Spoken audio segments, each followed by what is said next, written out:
Hello, ladies and gentlemen. It's your favorite paranormal investigator. My name's Tim Sedano. This is Paranormal Insight, and on today's show, we're kind of continuing. We're doing a part 2 with Kat Ward. Kat Ward is here with us today. I was on her show, and we did part 1, kind of open mic. We talked about a lot of stuff, and now this is also an open mic session, but we have kind of an idea of what we're going to talk about, but it should be a lot of fun. I'm looking forward to it. It's going to be a great conversation. Without further ado, please allow me to introduce you or reintroduce you to Kat Ward. Kat, welcome to the show. Oh, thank you so much for bringing me back. Well, I'm happy to have you back, as always. Let's dive right in. You had some initial questions about Appalachia. Yeah, I did. Please expound. And then you hear crickets. And then you want me to share? Yeah. Oh yeah. Yeah. Well, when I had you on my show, we talk about Appalachian Mountains, and it's just a topic that has always fascinated me. And I don't know, they just seem to have everything there. And our friend Vinnie Vineyard has filmed movies there, but I think you had mentioned he was on private property, got permission to film his movies there. So he did capture a couple of EVPs, and I can't remember what else, but I don't know why that. Didn't you see a full bodied something walking around the background? Yes, I think so. Yeah. Yes, you're right. I'm getting old. I can't remember. Yeah, me too. I'm surprised I remember that. Lordy. It's a freaking miracle. Well, it's just like, why does it seem to have everything there? You got UFOs, you got cryptids, you've got ghosts, everything. And it's so fascinating. And we kind of delved into that a little bit on my show, and come to find out, which I didn't know at the time, the mountains are like 400 million years old. Yeah, that range is insanely old, yeah. Yeah, and the mountains actually come up to Canada, which I didn't know at the time.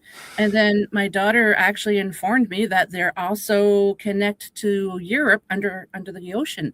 So I thought that was really, really interesting. So when we were Pangea, and then started to separate, did things from there stay over here? Like, I don't know.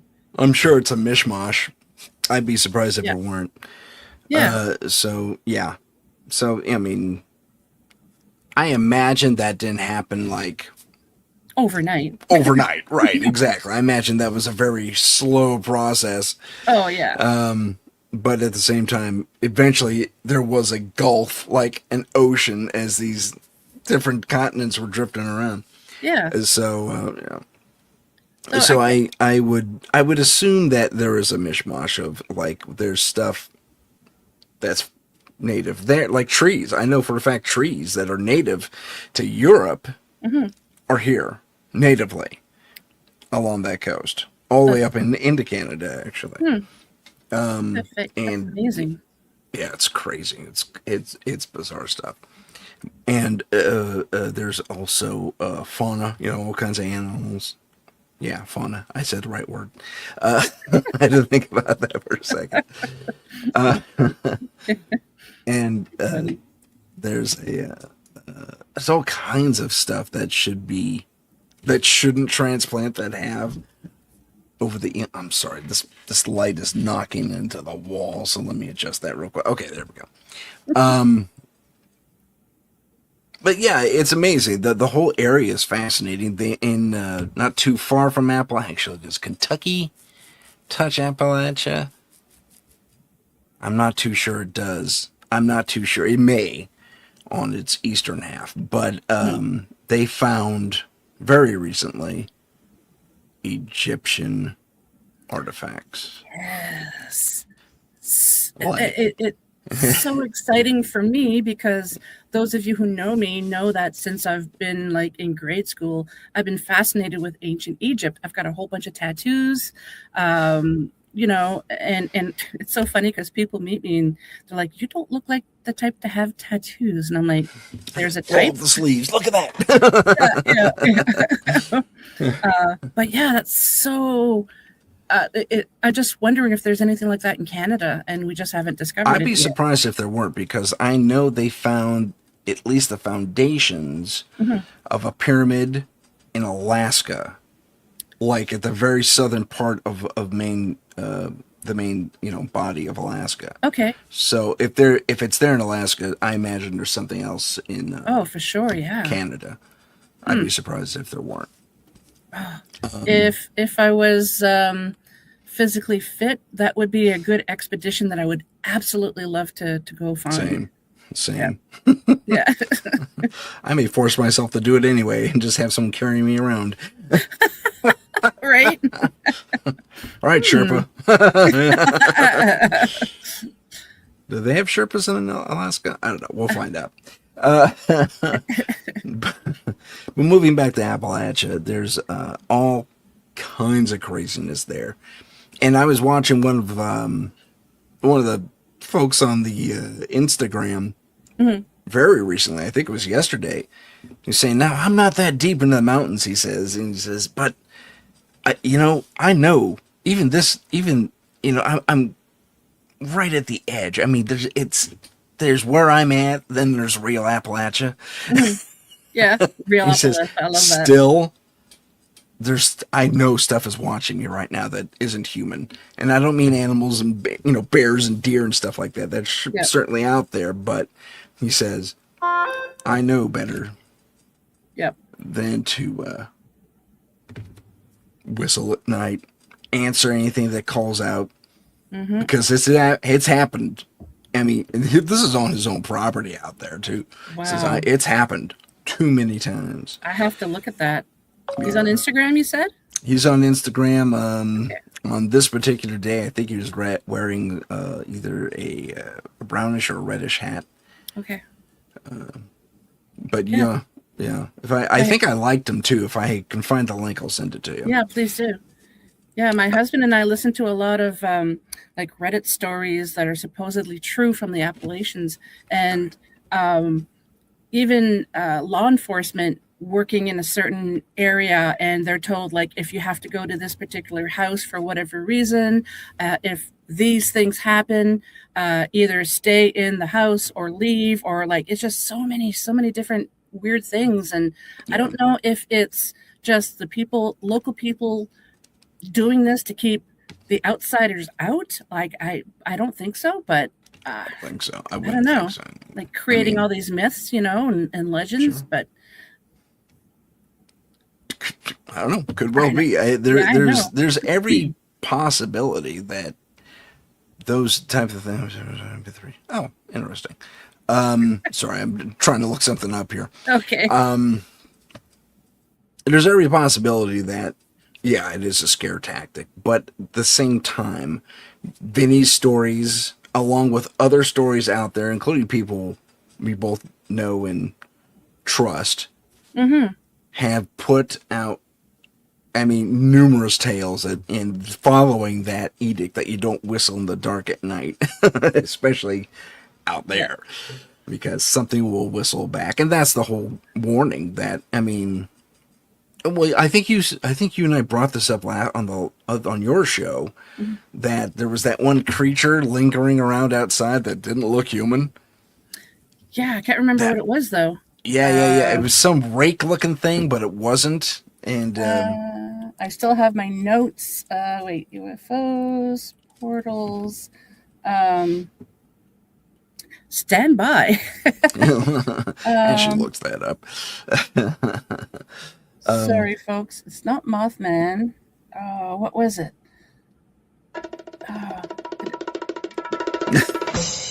I love that was the drum roll for you.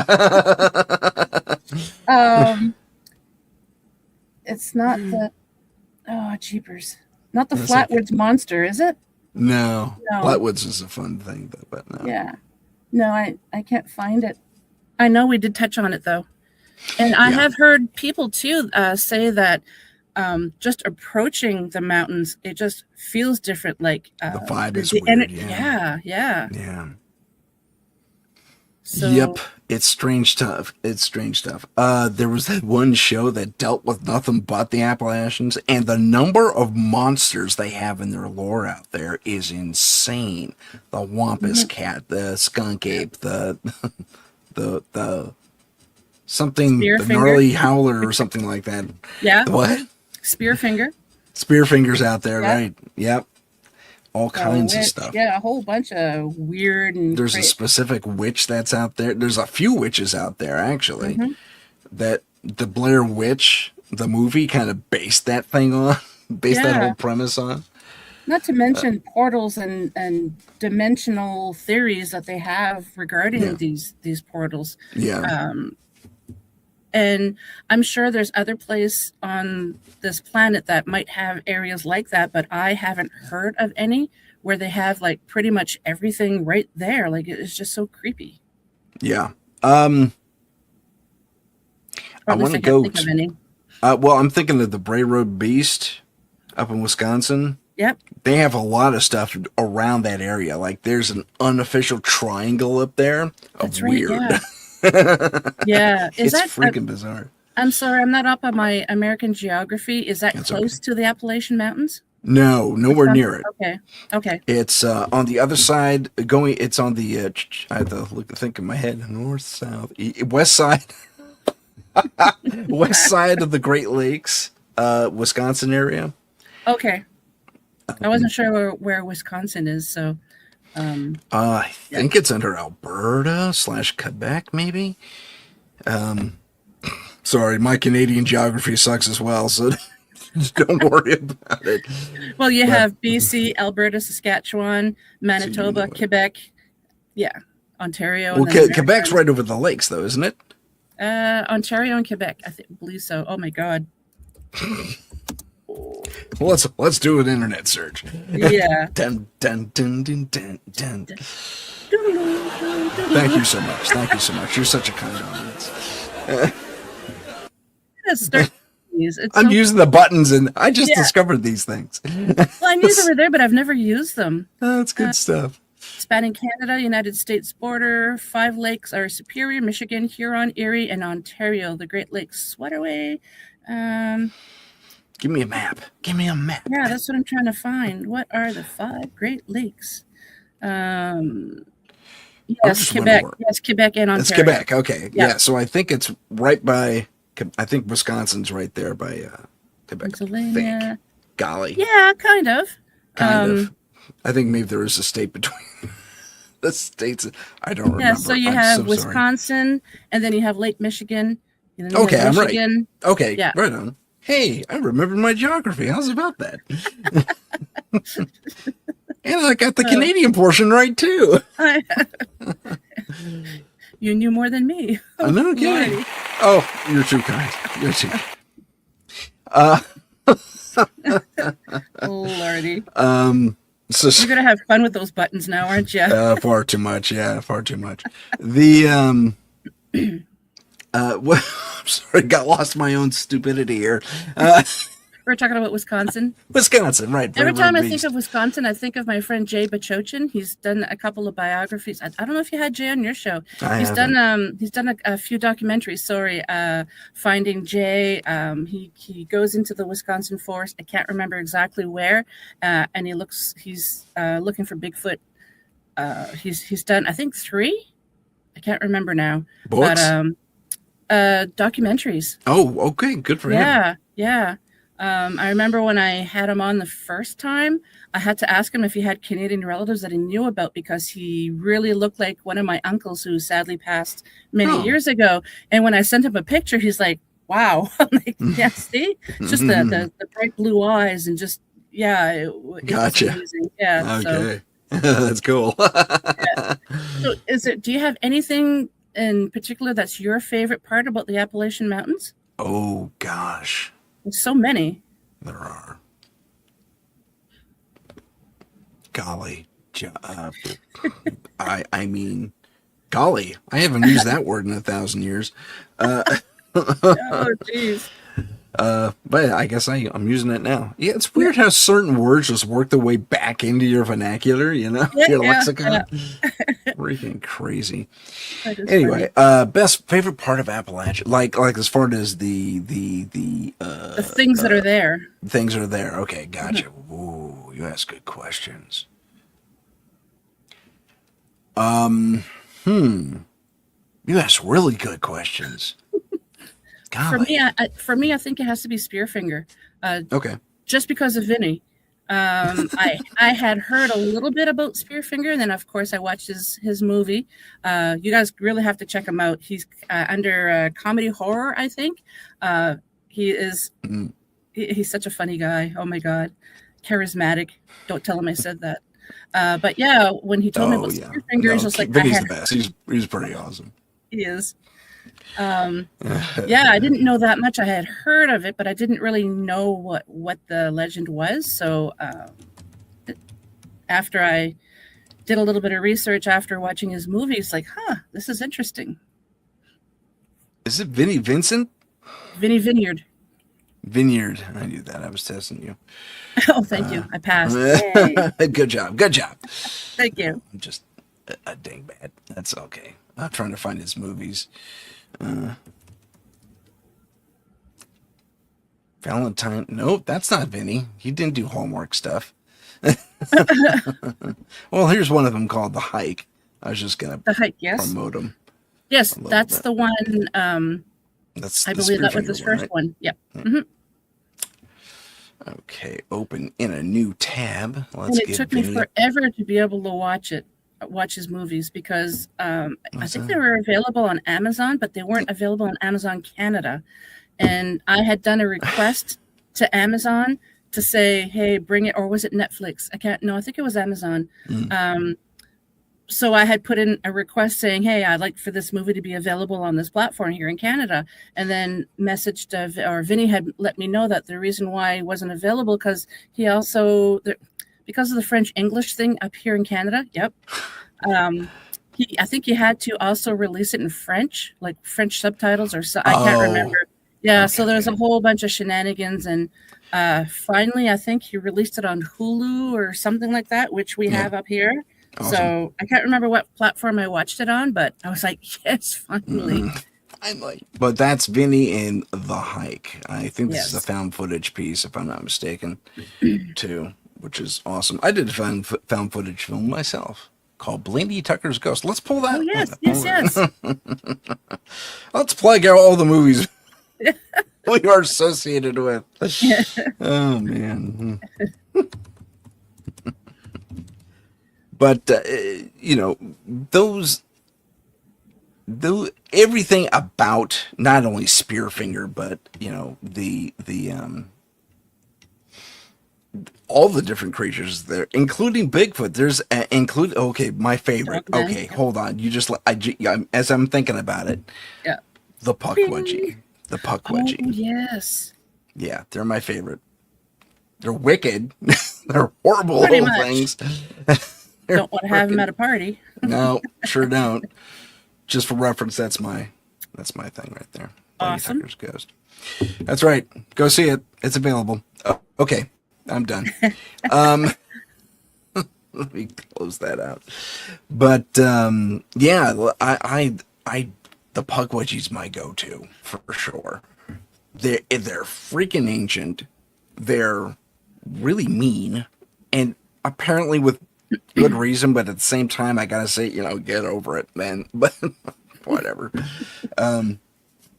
There's just an element to them that I think is just extra creepy because they're diminutive little guys. They're like 2.5, 3 foot max.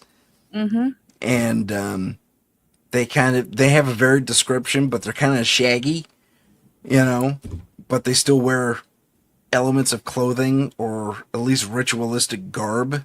Okay, yeah. Which is interesting. We have them up here in Canada too. Do you really? Yeah, I did not know that.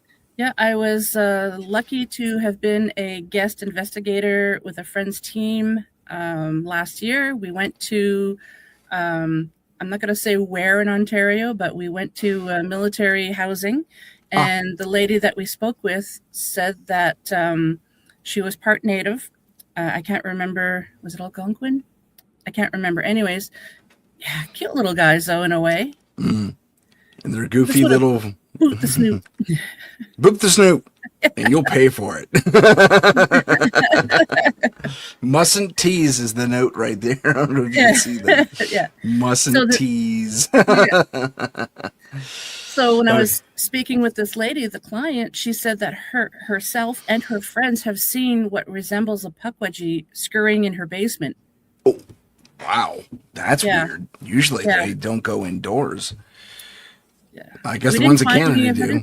Oh, yeah, maybe. We didn't find any evidence of it at the time, but we weren't there for very long. But I thought that was very interesting when she mentioned that. That's very interesting. And she was sure it was a pukwudgie. Yep. Wow. I never thought to ask the description because maybe what she calls a pukwudgie is something else. I just thought of that now. Yeah. Yeah. I hear you. There was a Phil, exploring with Phil,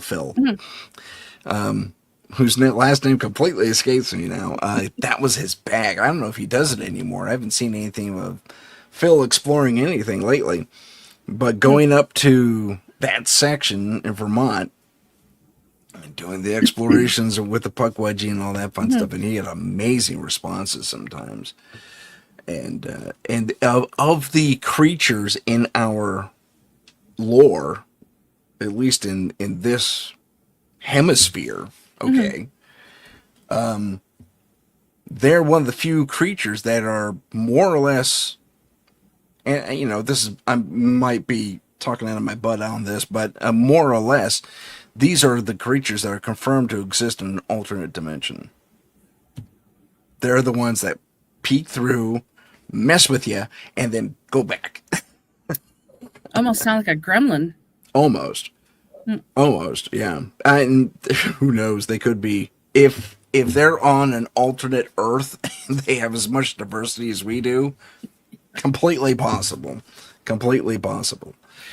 So, now, pukwudgies and little people wouldn't be the same, right?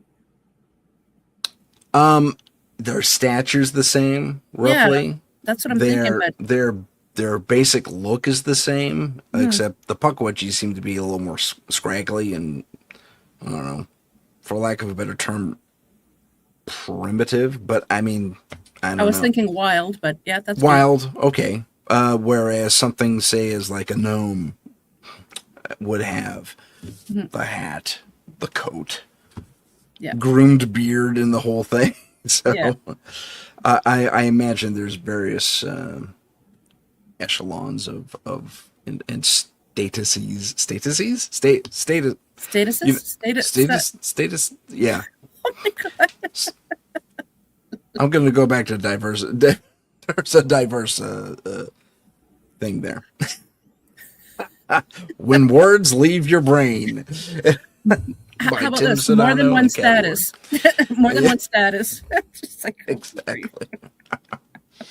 Oh, Lordy. Perhaps some waters will help. But there was a huge disparity between a lot of these. I guess we'll call them. I mean, it could be an American version of a fey creature. We don't know. Yeah. I mean, never even thought of that. Yeah. I mean, again, if they're living in an alternate Earth, an alternate reality that weaves in and out of this one a little bit, who knows what they have? I mean, there's also funny misconceptions about a lot of the fey folk, especially in more modern Western terms, as far as those who really lock into the folklore of it all. That fairies are little tiny things that fly around on wings. No, they're not. They're human size. Did you know? I didn't know that until very recently. And the little ones we see with wings are pixies. Oh, yeah? Yeah. Oh, I thought fairies are tiny little things. No, apparently that's a common misconception. Fairies are adult size, human size. Huh. Did you? I was so blown away by that. That's just amazing. I wish there was an ooh button on here. Yeah, I know, right? Oh, good times. Good times. Do the human-sized ones have wings too? Apparently not. No. Huh. I'm gonna have to talk to my friend Ron, Crypto Guru Murphy, because he knows a lot about Fae and cryptid. Like he's so well versed on all that. all those call him up. things. Let's get him on the show right now. Yeah. I'll hit pause. Oh, that would be fun. I wish we could just dial people up and, hey, answer this question. That'd be Wouldn't fun. it be nice? That would be very nice. Phone a friend. But people are busy. But anyway, now, okay, kind of a divergent, but not really. There's that guy in England in the middle of the English forest there. Have you seen this guy? I don't know. And he has an ongoing kind of semi-relationship with a group of, he calls them pixies, but they're more like little tiny elfy gnome dudes, Okay. you know, but they're more primitive, like the Pukwudgie Okay. in their makeup, you know. They use spears and bows and arrows and stuff, but they're super small. And I mean, by and large, it looks like a really, really good puppet show. Like someone really took the time to build these things. But at the same time, their movement is so organic looking. And if it's CG, some of the best CG I've seen, honestly. Yeah. I wish I had in fact, I think maybe I do. Let me scan my computer as I continue to talk about it. But there's again, the organics of these little guys is something to behold. They're just amazing. Let's see, pixies. As I type it in. Makes me wonder of all these creatures that some of them. Yep, that's it. Are more primitive. I wonder if it's probably no different than humans on the planet. I mean, you have some tribes of people that, you know, they don't have electricity or anything like that. They still have spears and bows and things like that, you know. Yep. So it might be the same with these creatures. Could very well be. It could very well be. Let me share my screen real quick, and then I will scoot to the appropriate section. Actually, let me get there real quick. So there's this. I'll give you a quick little preview of what this guy looks like. It's this guy. Oh, no, I don't think I have. Really? He's a Santa Claus looking fella. And as we go to it, he takes us through the land. It's a beautiful place. I mean, I love it. Wow, yeah. It's a beautiful place. But and there's a little guy right there. We're going to watch him scurry around a little bit. He's right here in the middle of the screen. See him? Okay, yep. Now, the shadow is correct on these things. He spots another one center right here, kind of watching everything. See him ducking in and out. Yeah. Yeah. I mean, if this is CGI, it's amazing. It is some of the most amazing stuff. The camera shake is there. The shadow and the lighting are absolutely spot on. Okay, the focus correction is spot on. I mean, as far as... There's Santa Claus again. Sorry, let me get to more of these guys. But there he is. But, I mean, it's just amazing. Look at these guys. See, they're wearing skins and... It's just really crazy stuff. You're right with the movement. It's too fluid to be so CGI fluid. Because like AI and all that, even now, like they're still just a little choppy. You know what I mean? Yeah, something's not very not right. Inorganic about it all. Yeah. It's really amazing. But I mean, I'm gonna roll back to that footage. Do you know how old this is? Off the top of my head, I don't. I want to say 05 at most. But, I mean, look at the camera movement, the jankiness of the camera, the focus problem they had before, and that little creature's just doing his thing. And it actually moves like a little animal. It does look like a little animal, but, I mean, he's got skins on, you know? Yeah. And there's another section on here, let me see if I can find it, where they're carrying spears and all kinds of different things. Maybe I've hit the end of it. But, this is him describing the various habitats they occupy. And he goes into it a little bit. But, I mean, if I can get back to that one section where the focus goes wonky. Oh, there it is. Oh, I found it. I'm so happy I found it. Okay, so I'm going to hit play. I want everyone to watch this. The focus goes wonky, and that guy goes out of focus with the background in the right spot. As a filmmaker, I know this stuff. Yeah. So those wouldn't be brownies, would they? They might be brownies. I didn't even consider that. He called them pixies. Yeah. But they might be brownies. I keep thinking of the old movie Willow, and they had the little brownies. Like, they're so funny. Yeah. With the mouse as a... That's great.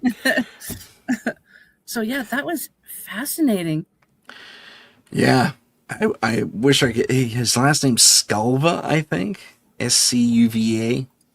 And... S-C-U... Suva, Victor Alpha. Okay. Oh, okay, sorry. Sierra, Charlie, uniform. Yeah, sorry. Sierra, Charlie, Alpha, Lima. Lima. Victor Alpha. Sculva. Victor Alpha. Got it. Okay. Okay, cool. I keep forgetting the phonetics. Yeah, I do. Ex-military guy here. Yeah. I've known them since I was a kid because my dad is a ham radio operator, and it's just something that I've always known. That's awesome. I think that's a great skill for everyone to have. Yeah. I wish I remembered my Morse code more. I was taught that in the Boy Scouts. Yeah. And I remember maybe a third of it. I know the basics like SOS, and that's about it. Yeah, and I know 3 dits, 4 dits, 2 dits, and a da. Do you get me? Yeah, I took a ham radio class as well, and I was 15 words a minute qualified. So many years. I was like a late teens, early 20s, I think. No, maybe later than that. Anyways, I think I was in my 20s, but yeah, I did know Morse code, but I don't know. I was able to send much faster than receiving. Go slower. Go slower. I have to go off topic for a second. So my dad, when he was learning, I think he was doing a test, and the word was frequency. And when you make a mistake, you have to go and start the word all over again. Yeah, he would almost get to the end, make a mistake, then go back, start again with the F, R. Yeah, I just keep thinking of that. Oh, man, that reminds me of the tests we had to take in the Boy Scouts. Yeah. But for us, we weren't using an electronic thing. We were using just a stick on on the thing. And it was still, was it the and it was painful. Oh, yeah. Huh? Was it the pallets where you can kind of go like left to right, or was it the actual? No, it was literally a stick. Oh, and because our scout leader was there testing us. Okay, yeah. So, but it was sometimes painful to send messages because it took 10 minutes each message. Yeah. One word, it took forever to get a letter out. And if you space it too long, you got to start over. Oh, man. Yeah. It was funny. the torment and torture of Morse code. Yes. Good to know, though, because a lot of ham radio operators still use it. It's still a relatively effective way to communicate. And there's even machines now that'll do most of the work for you. Oh, yeah, yeah. I believe in Canada, to get your amateur radio license, I think they took away Morse code. Really? I mean, it's a touch outdated nowadays. Yeah, but it's cool. Especially when you can send encrypted things over. Yeah. My dad has an old military 19 set, and every November 11th, he'll do contacts only with Morse code from all over the world. And then once he gets their contact information, then he sends out a little certificate for them. So I don't know if he still does it. That's fantastic. I love it. What's significant about November 11th? It's Remembrance Day. So yeah. Okay. Don't you guys have something on November 11th there? Maybe I'm missing it. Let me check. You know what? We have the internet at our beck and call. It's a good thing this is called open mic. We can exactly. As we do live internet checks.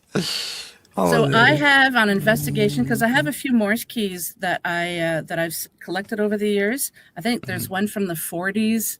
Anyways, I had actually brought. I'm sorry. Sorry to interrupt you. Veterans Day. Veterans Day. Of course. Right. Duh, military guy. I thought it was a different day for some reason. Shame on you. Oh, I know.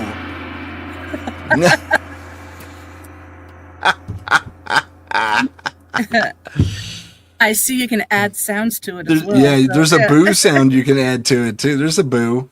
Yeah, I'll add the boo so we can have that. Sorry. I'm so sorry.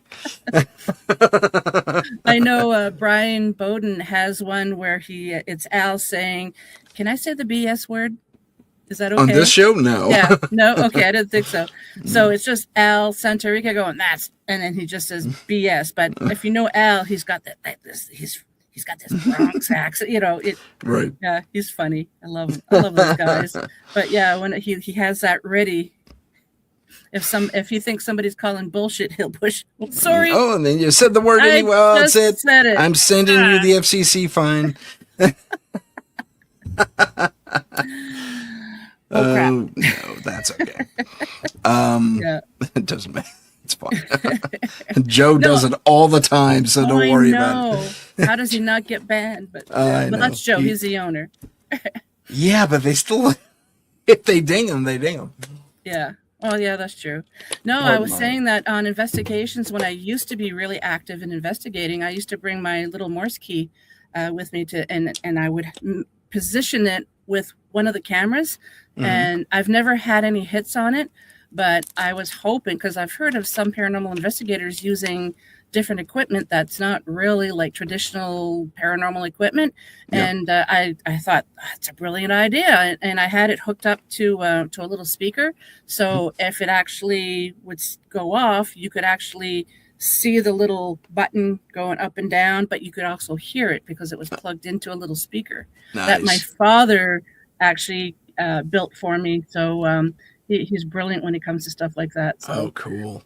Haven't had any hits yet, but still.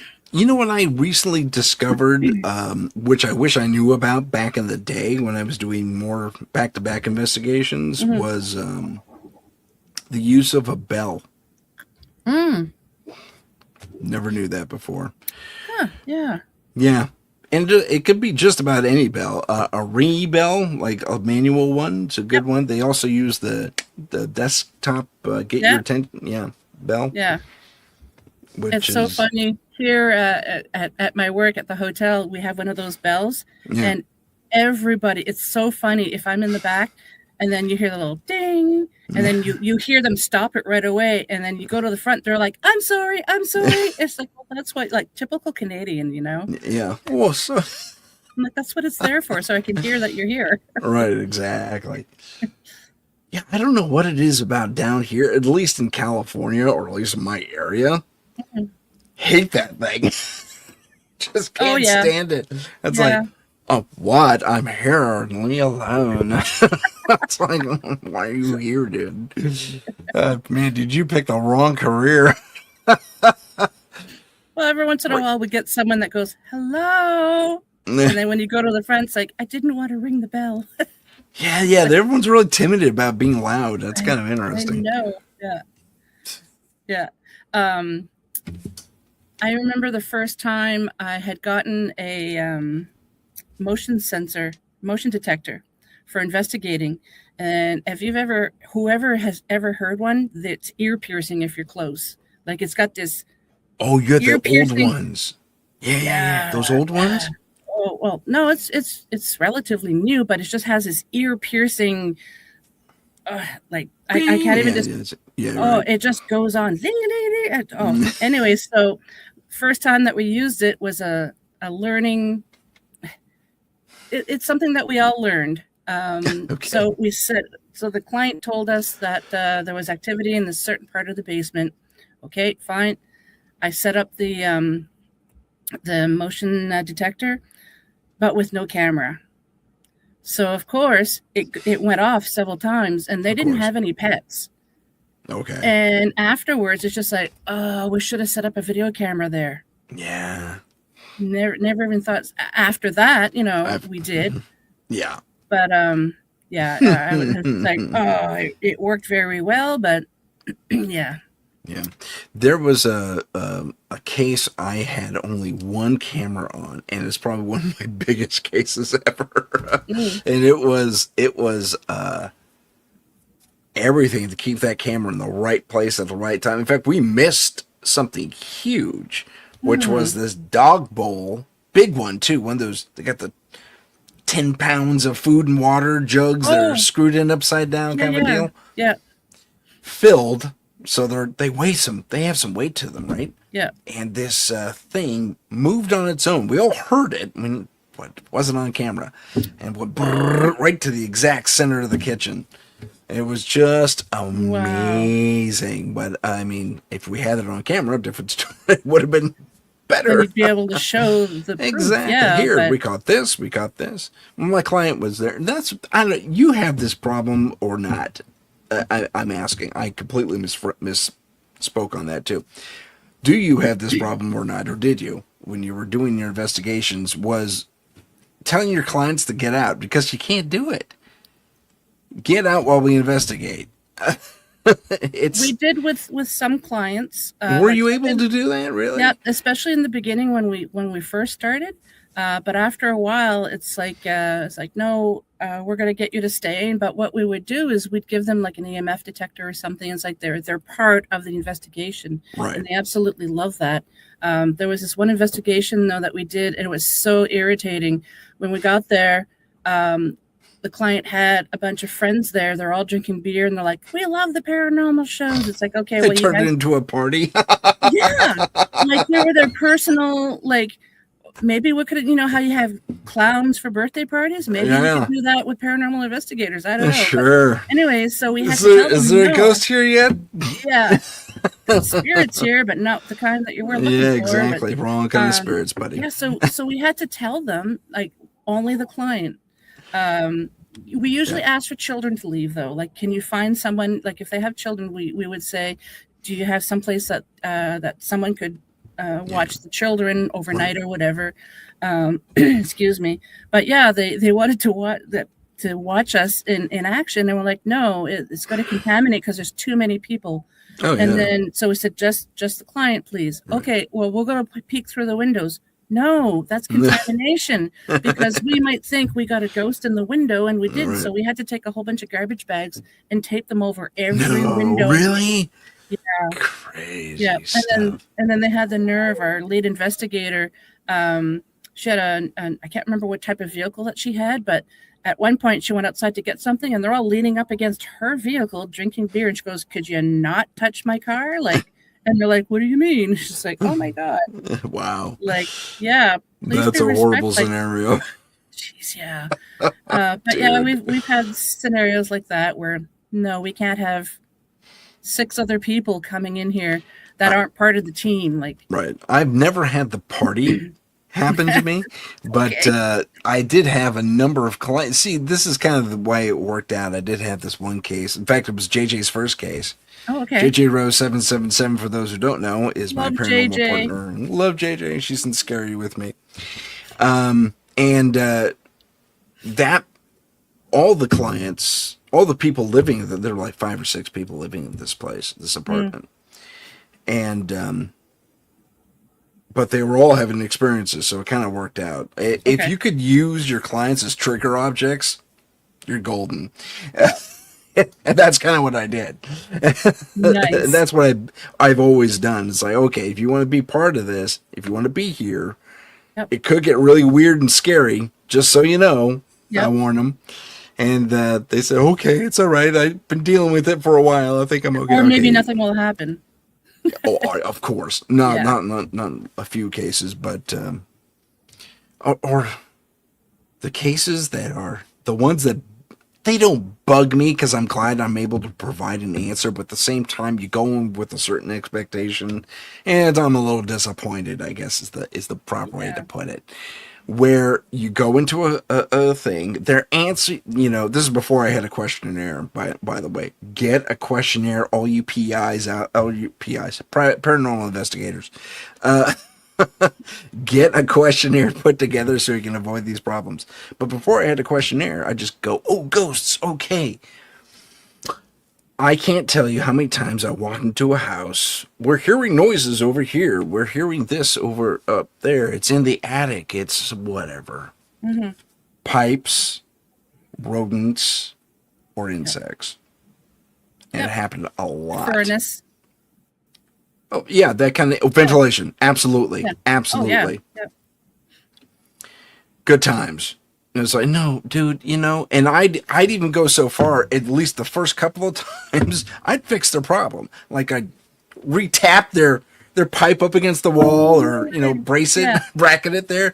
One person had a rocky water heater, so I tightened up the metal tape. No way. It's like free plumbing. Hey, free plumbing. I'm not even a plumber. I'm surprised they let me do it. But it's just a matter of screwing stuff into a wall. I can handle that much. Yeah. Oh, and then there was this one guy who had weird creaking in his attic. And this is the insect one. He turns out he had massive termite issues, and his roof was basically about to fall off his house. Because I could hear it go, and with the wind, like the whole roof was being affected by the bellows of the wind. Wow. If it's that bad, you got problems. And then I finally saw the holes in the wood, and it's like, oh, come on. You need an exterminator. Yeah. Get it tinted, my man. In fact, rebuild your house because the thing's about to cave in on you. Yeah, probably or were they carpenter ants? Do you have those in the States? I know we have carpenter bees. Okay. Carpenter ants, we might. I'm not too sure. Probably do, and I'm just not aware. I'm aware of the little black ants and the army ants and those guys and the red ants. Oh yeah, fire ants. We got those out here. Here too, yeah.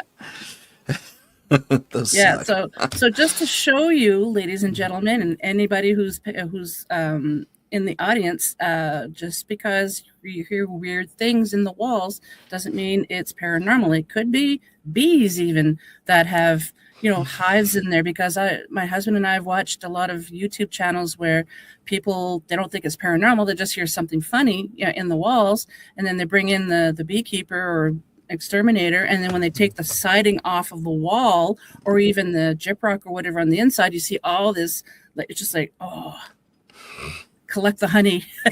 Yeah, man, I had that happen in my house, but I knew it wasn't ghosts right away because it sounded like someone was doing a little jackhammer action in the attic. Go brrr, brrr, yellow jackets.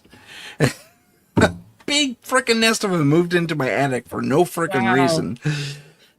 Crazy. Just nuts. And so we had those exterminated and had this, and the ceiling was bulging because they worked everything down to they were this close to breaking through. Wow. Can you imagine? You just say it's in your living room, you're just watching TV, and all of a sudden the ceiling collapses and you have all these. Yeah, it's bees. It's bee world. Yeah, that would be terrifying. It really would be horrible.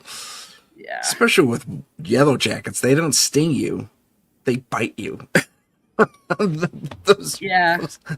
And it's painful. You get these horrible. Well, I've been bit by them before. That's how I know. But geez, not cool. Not cool at all. Oh my goodness. So many fun times. Getting back to some paranormal equipment, is there anything that you haven't used that is not non-traditional that you would like to try at some point? Beside the bell, I'd like to try the like a real functional version of the SLS camera. Oh, okay, yeah. I've heard and seen a lot of interesting video come off that. There was that one, I think it's on Instagram. It's on super fast playback where this guy goes to sleep on his couch and he leaves his camera going, and this entity walks in and stands over him for the better part of his sleep, and then turns to the camera and walks towards the camera, and that's it. Yeah, there's no body there. It's just crazy. But the camera's recognizing a people shape, Mm-hmm. Oh. That's messed up. But I'd love Yeah. to see that. I mean, it seems to be functional to a functional piece of, not functional. I'm sorry. A proven piece of equipment. Yeah. Is that So. the Stickman? It's a that the stick one? man, yeah. Yeah. We started using that towards the end of when we were really, really active, and it's very interesting because a lot of people say, no, that's fake. You're just picking up, like, it's just not real. One of the investigations we did, I'm standing in the hall in front of one of the rooms. I think it was a laundry. I can't remember what room it was, but I could feel something on my left shoulder. I was just like, I was getting like tingles, and I'm just like, okay. And I'm looking around going, okay, there's no air vents. Like, what is this? And then Katie goes, Kat? I'm like, yeah. And I'm like, there's something on my left shoulder, isn't there? She goes, yeah. It's just like, do, like I'm dancing on my shoulder. There. Yeah. And for a second, I was just like, oh God, it's almost like it's behind me, isn't it? It's like, it's on my shoulder, isn't it? Yeah. Oh man. Yeah. And I can't lie. I kind of freaked out for a second, but I stood my ground, and I'm like, good for you. Okay. Did you? No, I should have. Yeah, that would have been funny. No, it just disappeared on its own. Okay. I just wonder if it went, oh no, they saw me. Poof, they gone, see me. They see me. But it was really cool because I could kind of feel something, and then she says, "Yeah, there's something on your left shoulder." That's pretty cool to have that proof. Yeah. What do you think? What do you think about that? And I've seen a few of them. These thermal image camera videos where people are sitting there, and suddenly this cold spot comes up, and they react as if a ghost is there. Have you seen those? No, I haven't. Oh, I might have it in my library. I'm not too sure. But I have it. That's interesting. Yeah, it's interesting. But at the same time, I go, well, maybe, I don't know. I'm 50-50 on it. Because the way these things look, they look like blobs. Like, if you ever seen... remember that? I don't know if you had it in Canada. That old cartoon called The Shmoo. I was just, as soon as you said the blob, that's what I thought of. That's what it looks like. It looks like an outline of the Shmoo goes whoop and then goes away. Wow, that's awesome, and that's kind of cool too. When you said the old cartoon, or no, I think you said cartoon after, but you said blob, and that's where my mind automatically went. Yeah, that's amazing. We're connected, Kat. We're connected. That we are. I remember in grade school we had to take like little square pieces of paper, different colors, and we had to like do a picture with them and like fill in with. And I did a shmoo. You kind of overlap them almost like dragon scale. Oh. Yeah, you just glue them on. It was a lot of fun, and yeah, I did a shmoo. Oh. That's neat. I have to see if that cartoon's available someplace. As I recall, it was kind of wacky. Oh yeah. Anyway, Captain Caveman, all those. Oh yeah. There was a whole hour of these things, and there was these little. Yep. I think my favorite one that was just so out left field was well, not left field, but I mean given the era, I'm not too surprised by it. But it's the one where they had the ghost colonial guy. Hello there. It was kind of effeminate. Oh, yeah. I can't remember who. I can't remember what that was called. Yeah, I totally forgot about that one. Hold on. Shoot. I'm drawing a complete blank on it. Well, some of the audience is going to know what I'm talking about. Yeah. Please put it in the comments and let us know. Put it in the comments. Yeah, we're pre-recorded on this one. So yeah. Let us do an early station identification. We're just by a few minutes, and then we'll come back. Sound good? Sounds good. Okay. This is the United Public. Yep, I promise we'll take a break.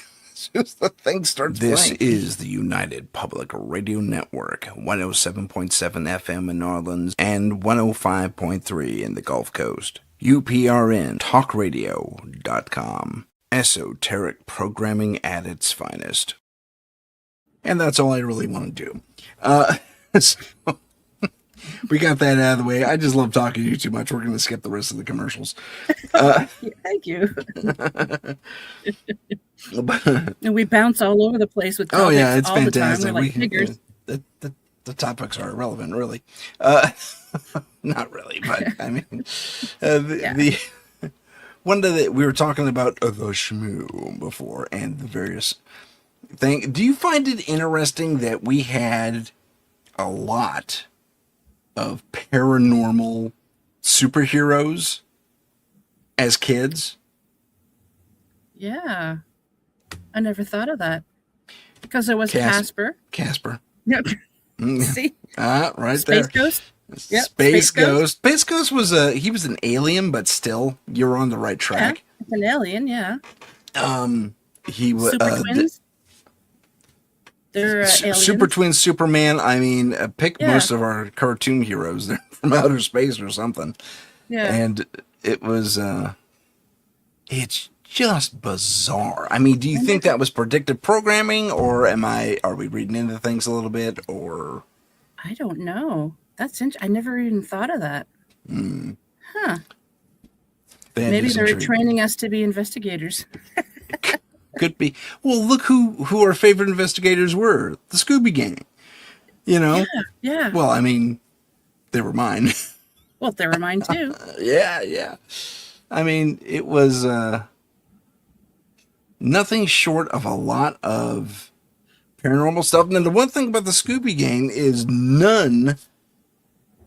virtually none of their bad guys, their ghosty, ghouly guys were actual ghosts and ghouls. They wore masks or whatever. They wore masks and they flew around on wires and they solved it all at the end. I think there were a couple where they actually did meet like the occasional alien that was real or something like that. That was from another cartoon franchise or something like that. I think like from the very first ones, like that I used to watch as a kid, and you probably did too, because I don't know how much younger you are from me, but anyways, the Scooby Gang. We're the same age. Okay. They didn't really have too many that were real, but then later on, I know when my kids were watching cartoons and they had like the new Scooby-Doo's, there was one, what was that movie called? Spooky Island, I think it was. Scooby-Doo, was it Spooky Island? There's a lot of like Cajun things there, and they actually had ghosts. Like there really were ghosts. And they're just like, yeah. That's a bit of a departure. That's interesting. Yeah. That's my kids always preferred the retro cartoons than the newer ones. I get you. Yeah. The retro ones just had more to them. I don't know what it was. It wasn't the writing necessarily, although the writing was fine for kids anyway. Although, can you name the episode where Fred says, "Damn it"? I didn't know that happened. Yeah. Can you name it? Can you figure out which episode that is? No, I can't. The full line is "Damn it, Shaggy." No, I don't know. Episode 1. It's the only time it ever happened. Really? Yeah. Was it a mistake and they just kept it in? I wonder. I think it was the original premise of Scooby-Doo was similar to the Flintstones. It was originally meant for adults. Oh. So they were going to let a little bit of swearing slip in, but when they saw their demographic was mostly kids. Okay. But on accident. Wow, that's amazing. I have to look that up. But yeah. He says it once. He says, "Damn it, Shaggy. Knock it off," or something like that. Or grow up or something like that. Yeah. He chastises him from 1 degree to 1 degree. And see if I can do it there. The good old Scooby laugh. Oh, yes. My kids used to love that when I did that. Oh, that's great. That's awesome. You're a good mom. Crazy. I had to make it fun for me too. I mean, yeah, I get you. Because sometimes, you probably experience this then, where you go back and you watch the old episodes and you go, "I found that funny." was entertaining to me. I guess. Yeah. Tastes get a little more some mature. cartoons. Yeah, some of them. Okay. Funny. Rocket Robin Hood. That's a new one on me. You've never heard of Rocket Robin Hood? No. It was so bad. There's lots of they would use the same cartoon clips over and over again, and then they'd have songs, and yeah, my kids loved it because I watched it as a kid and I liked it, but then later on, because we used to have the cartoon channel, it was cartoon retro. I can't remember. It was the retro ones, and yeah, they had Rocket Robin Hood, and my kids loved it. Well, I think it's because they got to stay up a little later. I love because it was usually Robin on Friday Hood. nights. Yeah. Gotcha. Yeah. Gotcha. There. No, I haven't heard that Canadian one. thing too. One more time. It could be a Canadian thing. Could Maybe be. you guys didn't. Was it have Hanna-Barbera? I think. Okay. Interesting. Internet search. Go. Yeah. Oh man.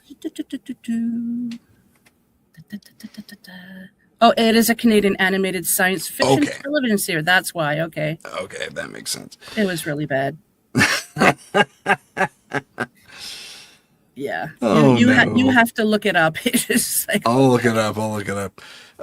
But there was it was a question that came up yesterday. Well, for me, it was yesterday. For us, because again, we're pre-recorded kids. Sorry to break the fourth wall there, or whatever your fantasies. This is a pre-recorded show today. But on my last show, I'll put it that way. On my last show, too bad I can't edit that out. Oh well. On my last show, I had David Salinas on from David Don't Know and Down the Rabbit Hole. And we talked about, and I'll show you this clip, and it's a little unrelated to what we were talking about, but again, we like to jump around here. It's something you and I always do. Yeah, it's just fun for us. We like to mess with our audience's perceptions. Yeah. So look at this little guy. He started some fire. So just watch it. He has this little flare up. Oh. And he starts a fire. How did he do that? Now, he didn't. Although they say these little guys are running all over Laguna Beach. Which, for my money, would mean Laguna Beach would be in flames right now. Because apparently they can start a pretty healthy swath of things. But what I like about it, as far as, I wonder if I could pause this. I can't pause dragons. Yeah, for sure. So let's see if I can get him to do it. He raises up, and then I pause, and then, damn it, I wasn't quick enough on the draw. Is that real or? Huh? Is that real or did somebody? I think it's AI. Okay. But I gotta give whoever programmed this or prompted it credit because it's realistic enough. That's a real lizard, but I think him puffing out fire is completely made up. Well, maybe fire-breathing dragons actually exist, and it could be. I mean, there's a beetle. There's a beetle that'll spray something along the lines of tear gas to its predators. If it doesn't go very far, but it's super. It makes this little fart noise, beep, and little fart nose. And when predators try and eat it, and basically it's pepper spray meets tear gas meets. It's really and it hurts them a lot. They get their tongues stick out. It's like they don't want it in their mouth, and so to have a creature like that can't, because this is just a spotted gecko, or not a gecko. It's not a gecko. Not a gecko.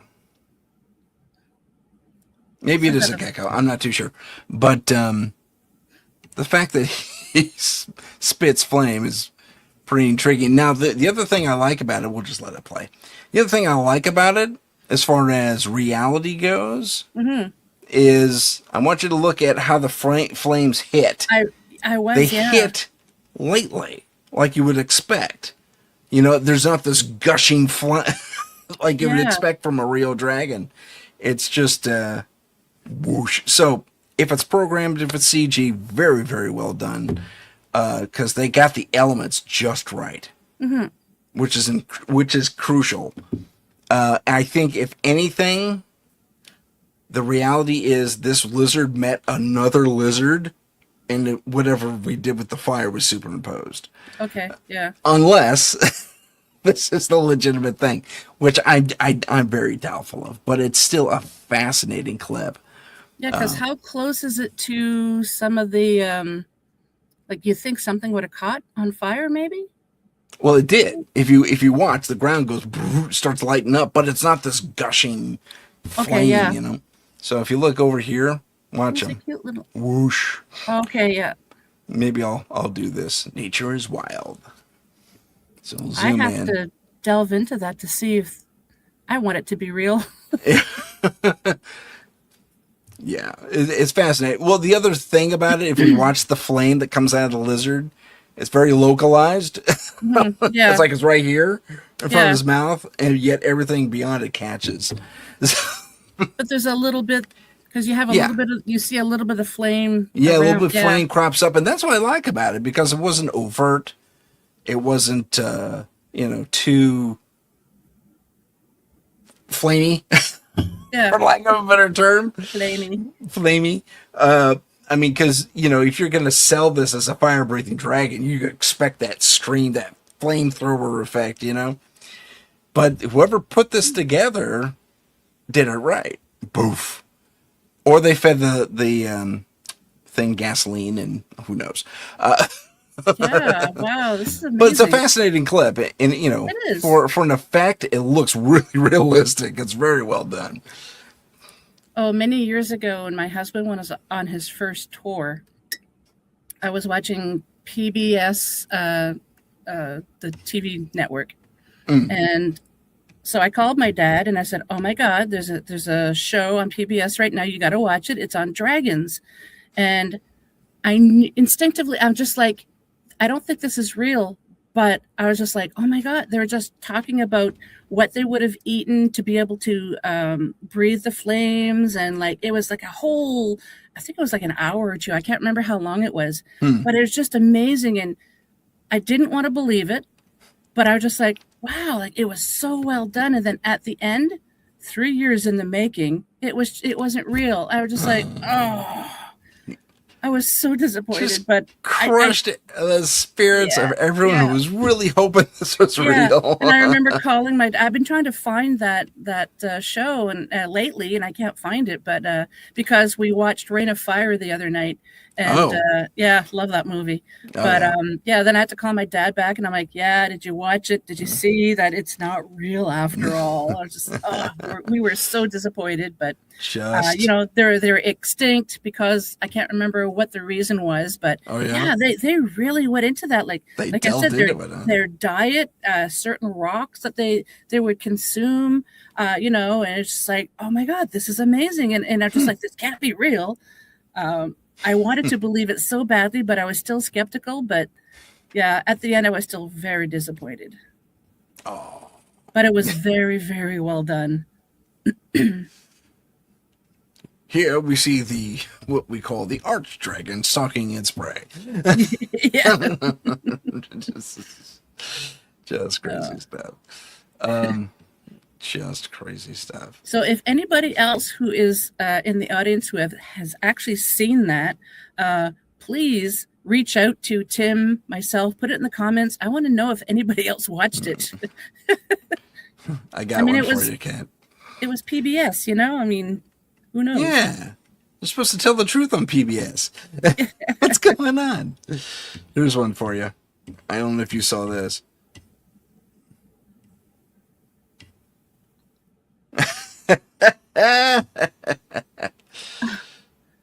Wow, no, I haven't seen this. Yeah, that was pretty cool, I have to admit.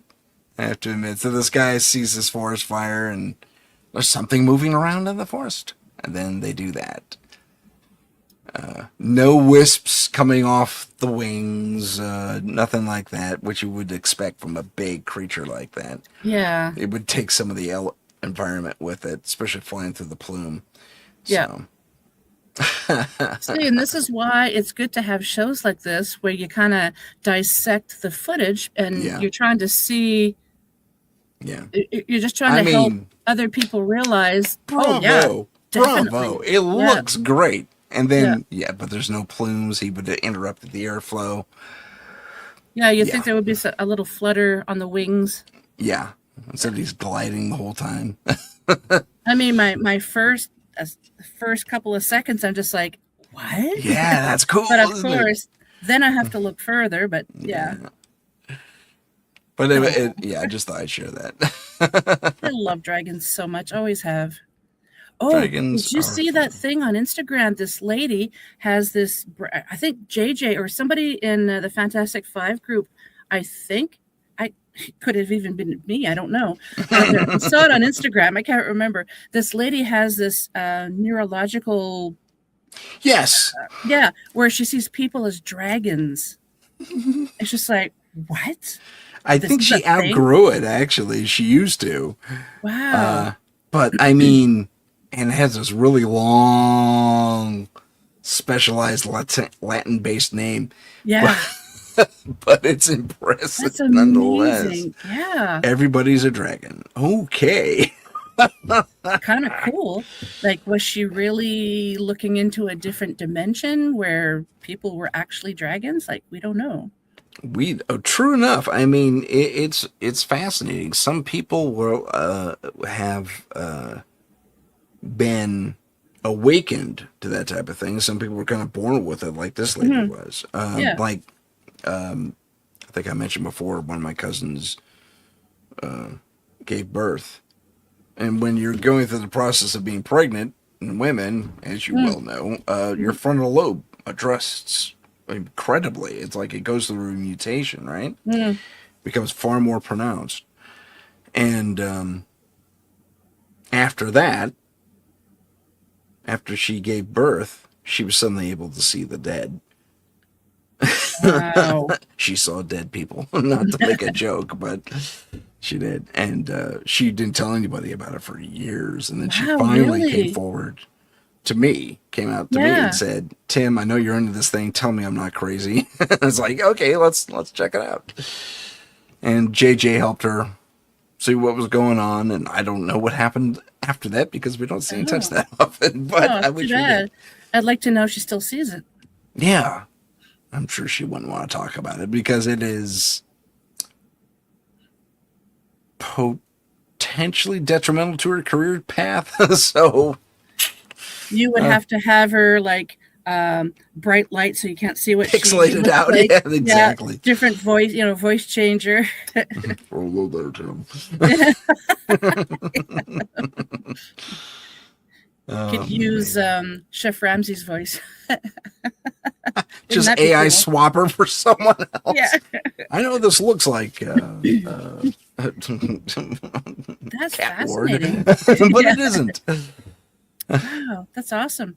Yeah, that's pretty intriguing. Because I do know that I think I recently shared it on Instagram today, or I think I did. Apparently, when women are pregnant, they don't sleep well, obviously, and then after they give birth, like even if they were sound sleepers before they got pregnant, after they've delivered their kids, even for years later, they're not good sleepers. Every little, like even in their sleep, they can still recognize tiny noises, and it wakes us up right away. Yeah. And I can contest to that because I still have that. My kids are like 22 and 24, and it's just like I still have little, maybe big kids now. But yeah, it's kind of funny. Interesting how oh my god, biology. Biologic. Oh, good grief! I'm so sorry. I put that in your head. I'm sorry. That's my fault. Biology. There we go. There we go. That was painful. Well, at least that word sounds normal, not like humanity. Does that still bug you? Yes. Oh, no. And galaxy. Oh, that's right. Those 2 words, only the 2. Just all of a sudden, it's just like crazy. So if anybody Words out there, not the same from the cat.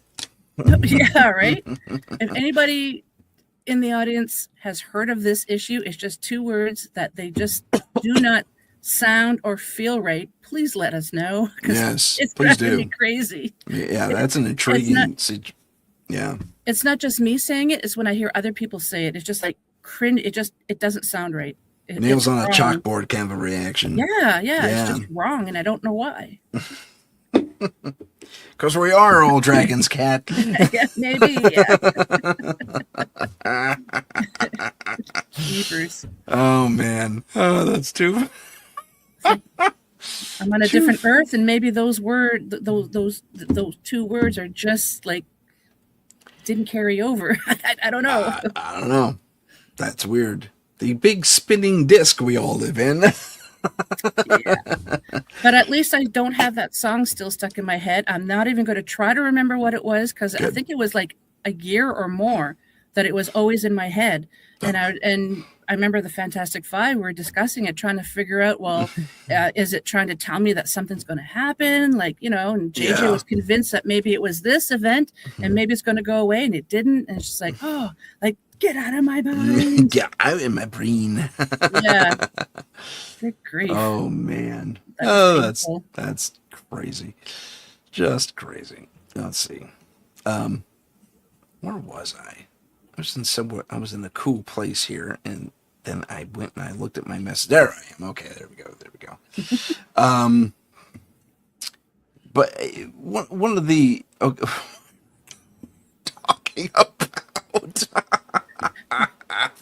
Yes, I have lost complete control of this show. Does it happen with other guests? Is it just you and I usually? It's just you and me, honestly. No, that's not entirely true. Anyone in the Fantastic Five, actually. Oh, okay. We just go. You just say that Tom and Kate took over the show, and yeah, right, Tom and Kate. I dig it. For those of you who don't know, go watch part 1 over on Cat Ward's show, Paranormal Heart. Yeah. Oh, they won't get the Kate part, though. So when I did the show with Tim, it was so funny. We did it on Appalachian Mountains, and when I did my introduction, I introduced him as Tom Sedano. Twice. And I'm just like, what? Twice, yeah. Just like, Tom. It's like, no, it's Tim Sedano. It's Tim. He's the evil twin. So then what we had done after we recorded that one, we originally recorded your show, but for whatever reason, it didn't save in the studio, so we had to redo it, which is what we're doing now. Yep. But when you did the introduction for me, you introduced me as Kate Ward. So now the joke is, when things go awry on our shows, we're going to blame Tom and Kate. That's right, Tom and Kate are taking us off the rails. Yeah, the evil twin. Ooh, yeah. Good times. Good times. Oh my goodness. So, there was. Did I find? Oh, I thought I found that guy from Appalachia, but I didn't. Shoot, looked very similar, but it wasn't him. I'm scanning my weird file on Instagram as we do this, just so I can find that file because it's relevant to our conversation. Yeah. You have a weird file. That's awesome. I have a weird file. Yeah. I just if it's paranormal evidence, it goes into the weird file. Is it a file on Instagram or just on? Yeah, it's a folder. Yeah. Oh, I didn't know we could do that. Yeah. Okay, this is fun. I'm gonna share this. We giggle more than anything. Just check this out. It's pretty good. Pretty good. Okay. So this is a Yeti that this guy finds wandering around. Oh. And then it sees him and starts trucking after him. And then cut. Why cut? Show us the rest. Yeah, here it is. Here it is. It's on repeat. See, I think it was AI. I mean, kudos to the environmental stuff, but at the very end, he pops back to the beginning. See? Yeah. So it was, AI. But it was really well done. I thought it was very cool. And Yeah, just look at the footprints in the snow. Yeah, they're all weird. Oh yeah, they do such a good job on that together. Such a good job. Really cool. And yeah, he trucks around for no reason, and you think it's a dude in a suit, Yeah. but I don't know. They got the proportions right, but I don't know. I just thought that it just makes me laugh more than anything. I just thought I wish there was more. Me too. Just as an investigator, I want to see more. What else you got? Pretty what cool. else you got? You got any more? What else you got today? Yeah, that's how investigators are. Hopefully not that annoying, but yeah. I had to laugh. So in Bancroft, Ontario, every year in the beginning of August, it's called the Bancroft Gemboree, GEM. So you can go, there's 2 buildings. You can buy gems, fossils, meteorites. Like it's really, really cool. And so it was the 60th anniversary, I think it was, last year when my daughter and I went. So her and I usually go every year. We make a day of it. We go there. We have lunch at the same pub. And then in the same building, they have like a little chocolate fudge factory, and we go and buy things there. There's a little brewery there too, and we go and I buy little cans of beer. It's a fun tradition for us. So because it was the 60th year last year, we're in lineup. So we drive a couple of hours. We try to leave early so it can be the first ones in lineup. I think we're like 5th or 6th in line. So they had somebody from the local newspaper or radio station, I can't remember what it was, asking people in line, "Can I interview you? Where are you from? What brings you here? What do you look forward to seeing the most? Anything in particular that you're looking for to purchase?" So when we were done, my daughter afterwards was like, "Mom, you can't help yourself, can you?" I started interviewing him after he stopped. I'm like, "So, how long have you been doing this? Are there any particular gem?" And he just stopped and was just like, "Oh," and he started telling me. It's like he was pleasantly surprised. We had a little conversation. Yeah. That's awesome. And then I'm like, "Okay, thank you. I'm just curious to see your point of view as well, So then he leaves, and Victoria's just like, "You can't help yourself, can you? You can't help yourself." I'm like, "I don't know. I like to talk to people, and he's talking to us, and I want to know, what do you like about here too?" It's just man. Yeah. Quid pro quo. I'm with you. There was when it comes to some of these ghost stories that show up on the Instagram, the internet in general, really, but some of them they're golden oldies. I mean, some of them they're finding a new life in the here and now, which is interesting. One of the ones I'm thinking of is where we have this little girl sitting on her bed, back to the door, and Dad walks in and says, whatever her name is, "You okay?" And we don't realize, we think it's a shadow, but then you see that it's another face sticking out from behind the girl and does this, right? Oh. Then the dad rushes in and looks around. No one's there. Wow. If it's a special effect, it's very well done. Very well done. Very impressive. In fact, I have that clip here if you'd like to see it. Yeah, I'd love to. Okay. We're just doing a clip show right now. Just because we can.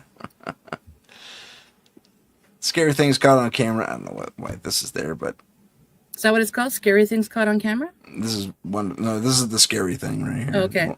See the little girl peek out? Okay, let me zoom in. Let me zoom in on that. On the left. Yeah. I wish I had better control over the edit. And the girl's all kind of weird and possessed like. And this is a dog looking out the window at 3 a.m. I don't want to go in there.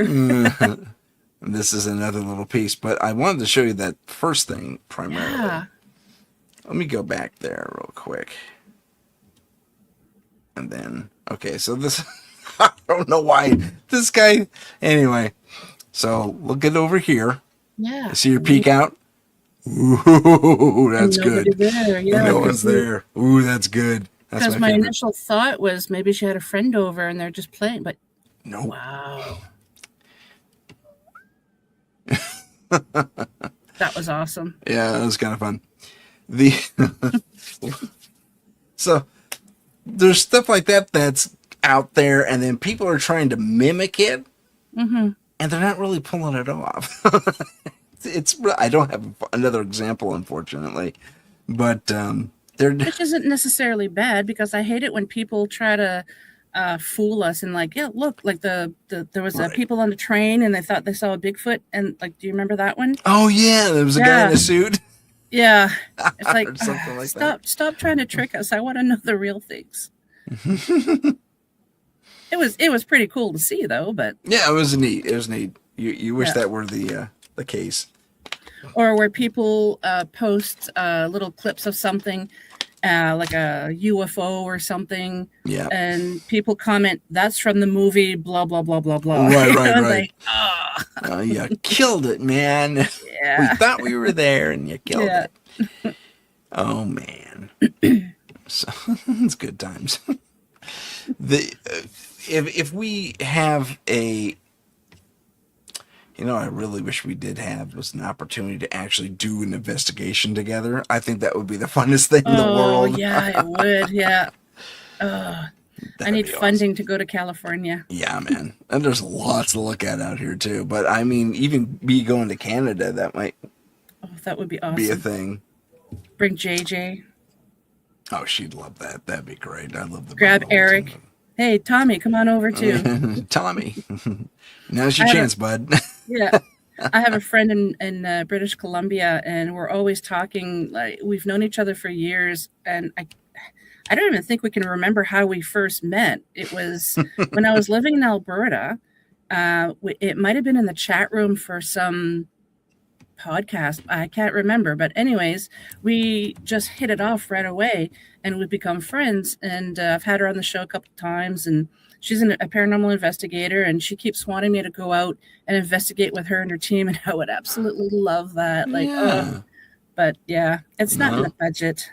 Not in the budget. Where's she again? British Columbia. Oh, yeah. She's on this side of she's on the West Coast. Okay, gotcha. Yeah. It's like, that's a bit far. Just a little bit. If anybody wants to fund my travel. Go fund me. Yeah, we'll do a little we'll record it and put it out there. That'd be fun. It would be. That'd be an absolute blast. Well, she's asked me a lot of times. She's sending me a picture about somebody, and she says, "Do you get any feelings?" She doesn't give me any backstory, or she'll just talk about a certain person, and I'll give her a description of what the individual looks like. And at first, I don't get anything, and all of a sudden, I get flooded with all these images, and really? It's just so she always trusts me whenever she asks. It's like either I don't know, I don't get anything, or it's just I get a lot of information.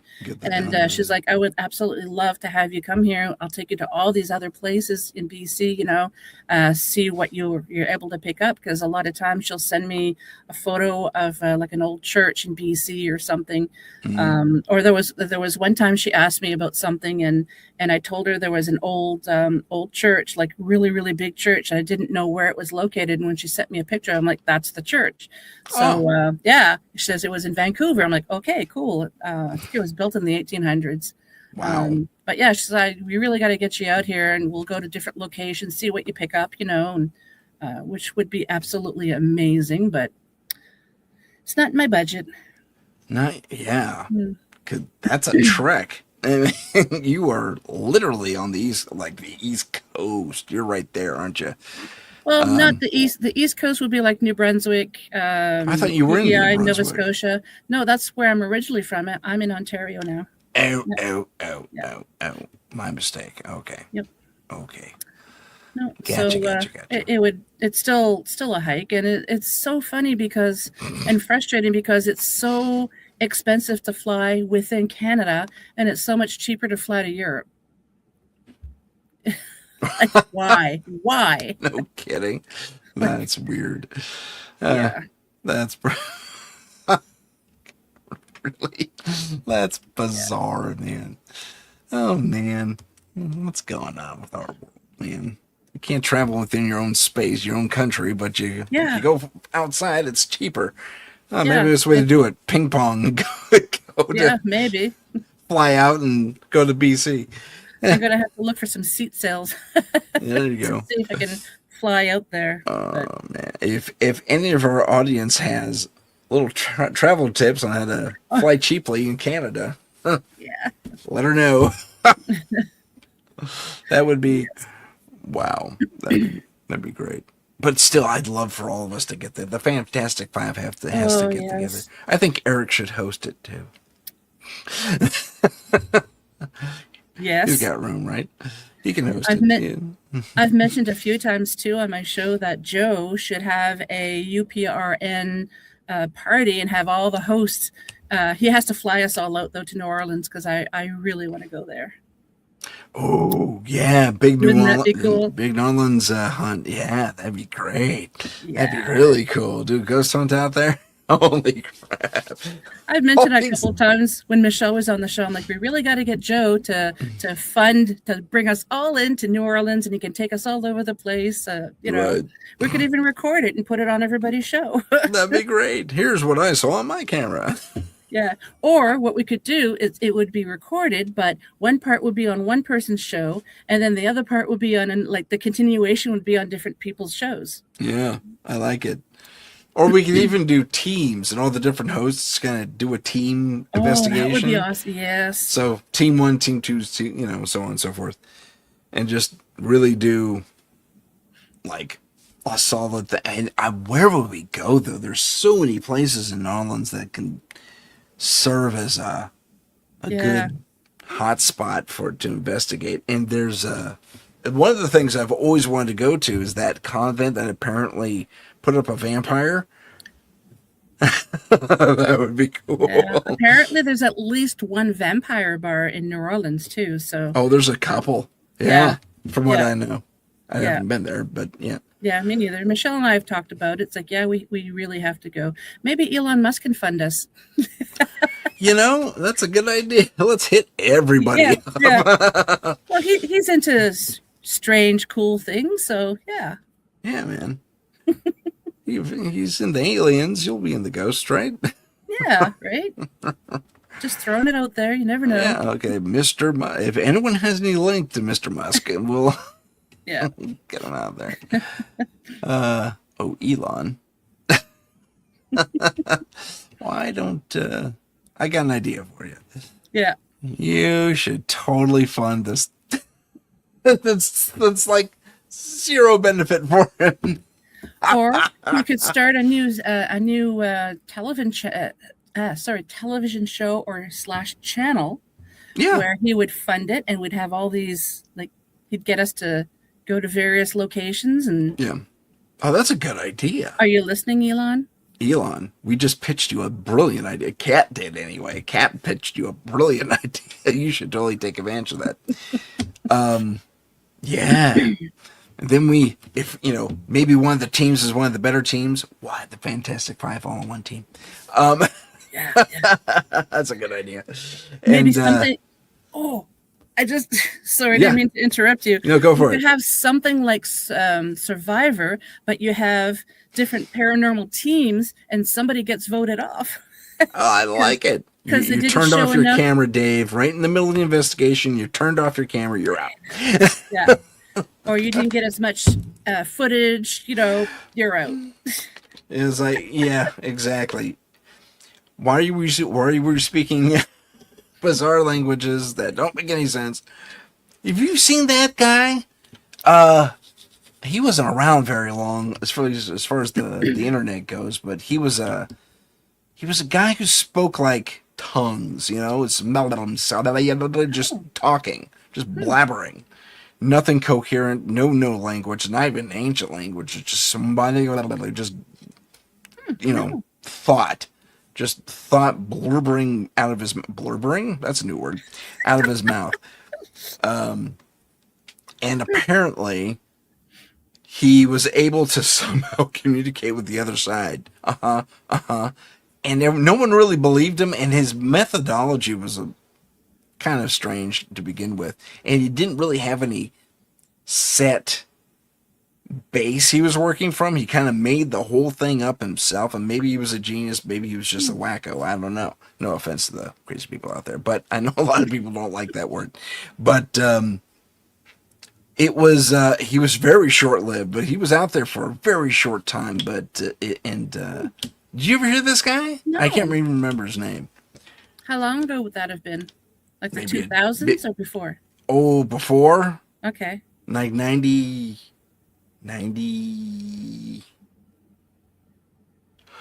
Let's see. 95, 96, something like that. Pardon my yawn. Interesting. My mom told me that when I was in my early to mid-teens, she would hear me talking in my sleep, and she says, "You used to speak in tongues." I'm like, "Oh, okay." She says, "You're speaking some language. I have no idea what it was, but yep." It's like, "Oh, ancient Atlantean. That's it." Maybe, yeah. I don't know. I kind of wish that we would have had MP3 players or recorders back then that were readily available, and she could have recorded me so I could hear it now. But, well, even a cassette player, hit record. Yeah. Oh, That's how they recorded the Sierra sounds. Yes, that's true. But no, that would be interesting. Where do you land, switching gears, where do you land on large rock outcroppings and formations looking like animals and being petrified creatures? I haven't heard of that. Oh, real? Oh my gosh. Is that a new thing? No, it's been around for a little bit. I'll show you an example. Now, some of these are a little obvious that they're faked, but some of them aren't. Let me show you this. You always come up with things that I've never heard of, and I feel like, do I live under a rock? Like, you live under a rock. Speaking of rocks, yeah. let me show you what's going on here. So, ladies and gentlemen, this is probably one of my favorite new topics, and I've been dying to delve into this. And this guy, he's there. He kind of goes into it, but as you can see, it's one of your favorite creatures. It looks like a dragon. Looks like a dragon, yeah. It looks like a dragon. And oh, I goofed. I hit a button. Any idea how big it's supposed to be? No, but if the swells are any indication, I think that rock's about the size of a person. Okay. Yeah. So let me zoom in. Actually, I have heard of things like this. Primarily, what's that country? Up in Iceland, I know they got a couple formations. It's what's that cryptid called? There's a couple of movies. Oh, jeepers. During the daylight, they turn into gargoyles? Rock. No. Not gargoyles. Okay. I want to say it's a Scandinavian thing, but Oh, I know what you're talking about. They turn into rock. They're like droners or something like that. Trolls. Yes, I can't remember the country, but apparently they have like mountains where it looks like, if you actually look at it and just don't dismiss it as a mountain, it's just like looks like a sleeping troll. Like it's mountain giant. Yeah, I know what you're talking about. Yeah. So this guy's amazing. Yeah, but that's really if that's carved, that's amazing. I mean, they got the spine, the hands, the tail, the whole thing. And apparently, there's another island out there somewhere near Iceland that looks like an elephant. I hit the wrong button again, which is still hit the wrong button. Perhaps I should close my thing before I expose anything I don't want Tom, stop messing around. Tom, hey, I ain't messing around. You're messing around. But yeah, it's a fascinating. I hit the wrong button again. It's a really super intriguing phenomenon across our globe. I mean, there was these guys looking at stuff in the middle of the forest that seemed to be discarded, but at the same time, they're carved animals. They look like lizards and snakes and boar, and it's amazing, especially once you get the perspective. Now, they're gigantic. They're easily, I don't know, for lack of a better term, dinosaur size. So they're gigantic, and it could be pareidolia. It could be us seeing what we want to see. But I have to admit, some of these things, they're not carved. That's the other thing. They're not carved. The rocks actually form these formations, which is very intriguing. So that could be part of our television show that Elon could fund. We could go check it out and investigate it. Elon, if you're listening, this is the show. We'll do it. No problem. We'll show run it. I can do that. No problem. Yep. Good to go. So if you want to see a television show about us exploring all the world's mysteries, let Elon Musk know that you want that to happen. Yeah. Right now. And send him my information, Paranormal Insight, paranormal.insight.podcast@gmail.com, or Kat paranormalheart13@gmail.com. Oh, shut up. Please give it to them again. It's okay. paranormalheart13@gmail.com. That's right. So either one of us, that'll be fine. We'll help. We'll produce it. That would be a bunch of fun. Can you imagine? Oh, that'd be so much fun. Put that out in the universe. Come on, Elon. Man. Go get them. I like it. The Paranormal Show. What would we call that show? Dun, dun, dun, dun, dun, I was just thinking. Bottom. I don't know. The Fantastic Five. Oh, of course, the Fantastic Five. I didn't even think of it. How dare you? It writes itself, man. It's great. Elon, I'm telling you, we got a show here, man. Forget that beast guy. No, we'll do this. We'll do this. Hey, maybe he can hook us up to go explore the South Pole. Oh, that would be cool. That'd be super cool. Put it all to rest once and for all. What's that? Where do you stand on the South Pole thing? Oh, I think there's something there, and it's just frozen over. But what it is, I'm not quite sure.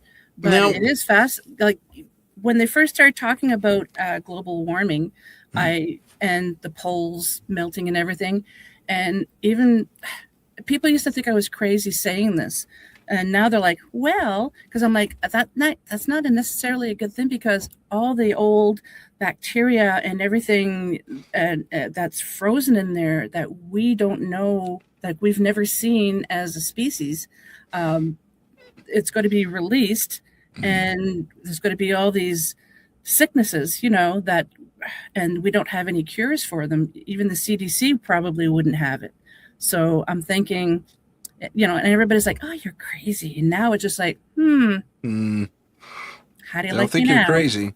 They're actually worried about that. There's a legitimate concern about that out there. Definitely, yeah. So, because not so crazy, Kat. Thank you. You heard it here first, folks. That's right. Cat's not so crazy. Not so crazy. Sorry, I didn't think about those words until...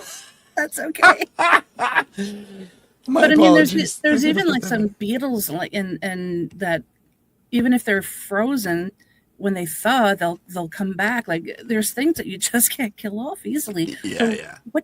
We don't know what's frozen there. You've heard about frogs and stuff being found in the middle of stones. Yeah. And then they go jumping away. It's amazing. So and is it scorpions that can survive a nuclear? Roaches. Roaches too. Probably scorpions. I wouldn't be surprised about scorpions, but probably roaches too. Roaches. So sure. We don't know what's there that's going to be released. And there's these worms in the lava tubes underwater that can. I mean, if they were sitting next to the sun, they wouldn't burn. I mean, they're really resilient. It's pretty crazy. The life on this planet is super adaptive, and maybe we will be too. I don't know, but it's I don't know. Yeah, that is something to be concerned about with the scrap issues and all that. Yeah, I like to listen to a lot of sci-fi stories on YouTube where they talk about humans that we seem squishy and non-threatening, but then it's like, oh wow, like they're from a death planet, there's so many things that could kill you, but they survive, like they thrive. Right. We're pretty resilient. Surprisingly resilient. Yeah. Oh man, that was there's just so much out there that we could tackle. What a great idea though. The Fantastic Five on the road, that investigating stuff, that'd be great. That would be fantastic. Well, just fantastic. I'll stand in a circle, put our hands in. Yeah. 5. Yeah, 5. Man, 2. Wouldn't it be funny though if we did get contacted by somebody? That'd be great. I'm all over it. I mean, yeah. I'm not to take anything away from anyone else in the group, but I'm probably the best contact because I'm in the film business. Well, so. yeah, exactly. And then you'll just trickle the information to the rest of us. I'll just get it out to you. I was like, let's get everyone on a conference call right now. Hey, you want to be on TV? Yes, you do. Well, I think for us, it wouldn't be so much being on television. It would be being able to be funded to explore these things. Exactly, yeah. In a real honest way. Because we were talking about this, I was talking about this with David on the last show, where we're at a space now where a lot of our reality shows, and I knew this already, but a lot of our reality shows are pretty well scripted, including our paranormal shows. A good example is Ghost Hunters. Not to call out Ghost Hunters because I know the Taps guys are legit. They are actual ghost hunters. It's the producers. It's people behind the producers. You're right. Their first year, they had like 5 EVPs throughout the first season, and so it was really kind of a no. So producers stepped in. They said, "Let's ghost it up. Let's chase a shadow over here." Oh, did you see that? I mean, and they made these poor guys jump through so many hoops. Yeah. And they were just trying to satisfy everyone, and I get that. And that's a hard thing to really turn down because you're getting money for your likeness rights. Yeah. And you get to keep all the appearance money you're suddenly getting, being speakers at different events. Mm-hmm. So it's a hard cash cow to turn down. It really is a difficult cash cow to turn down, especially when you're living paycheck to paycheck. I mean, plumbers make pretty good money, but still, But that's what I liked about the first season. They so told us the authentic. history that they were plumbers, and they started experiencing things that they heard clients telling them. And then, it wasn't always with every episode. Sometimes they say, "Sorry, we didn't find anything." And I'm just like, yes. Yeah. Like, a legit. Yeah. It's still a great show. Like all those shows are like, they're very, very interesting. But the first, I just loved first it. Season was the best. Yeah, I agree. Yeah. Oh, and in the first season, just like you and I have both experienced, it was the plumbing. And thank God they're plumbers. They say, you're hearing this, watch this, and they fix it. Yeah, exactly. They did it a couple of times. So funny. That was great. Yeah. And it's just how they would explain things. They would give them like, do you hear anything here? Here's a photo, here's a video clip, whatever. And then explain why they didn't think anything was there. It's kind of like the total opposite of what all the paranormal shows were. Exactly. But I loved it. So, me too. Fantastic. It was refreshing. Yeah. Yes, it was. And it is a business. They have to make money. So I get it, but at the same time, I mean, and that's why the Grant was it Grant who left? Yeah. Grant left, and the other guy stayed on. The other guy stayed on. Just I'm sure he got some sort of compensation to stay on, but I know Jason was on the verge of leaving anyway. So I think it was a matter of just stay on, get the new generation on board. Yeah. And then he disappeared for a bit, and then they brought it back. I haven't watched the new one though because I'm too afraid to be disappointed again. But still, I'd like to definitely put it out there that we're coming from a place of truth, and I'd like some better coverage because. 7, even if you do have 7 cameras, that's a lot actually, but you're always going to be missing coverage. So I want one shot from way far away. So you get the wide shot. It's like, this is the proof we're not hooking something up. There's not a grip going with wires. Right. Yeah. Doing the marionette thing. Crazy stuff. Just crazy stuff. Oh man, but yeah, I think that would be awesome. So, any super producers out there want to get on board? We're available. Yes, And we you'd are. have an international team, which is Yeah. great. Canada and the U.S. and Canada, U.S., England with UK. Tommy. Yeah. UK, excuse me, with Tommy. Yeah. Yeah, great. And we could probably bring on one or two others, although I don't know any other, for lack of a better term, foreign investigators. Yeah, I don't know very many either. I'm trying to branch out and get even guests to come on the show from different countries other than the UK and North America, and it's really difficult. Plus the time zone thing. Yeah, Yeah. that's true. A lot more pre-records if you I go would, that route. I would absolutely love to talk to somebody from Japan or Africa, like anywhere. It's like I want to Africa's hear got what's some going on weird there. Stuff happening. Yeah. Weird stuff happening. Yeah. I'm gonna get your opinion on a final video. We're just gonna watch it, and it'll be fun. It's And, fake. I don't know. It's fake. That's it.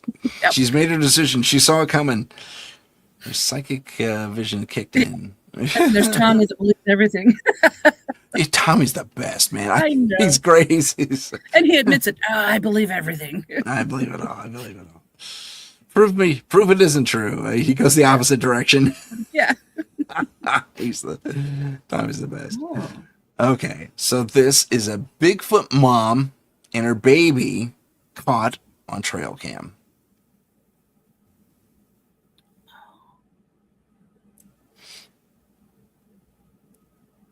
That's incredible. I'm going to zoom down to the feet too. Look at that. Look at that. Look at that. That's amazing. That's crazy. Yeah. And the eyes. Yes. And there's no artifacts in the eyes. One doesn't blink out or anything like that or change color or anything. And look at mom. Look at mom here. Although I think it may be an uncle because I'm not seeing breasts, but I could be wrong.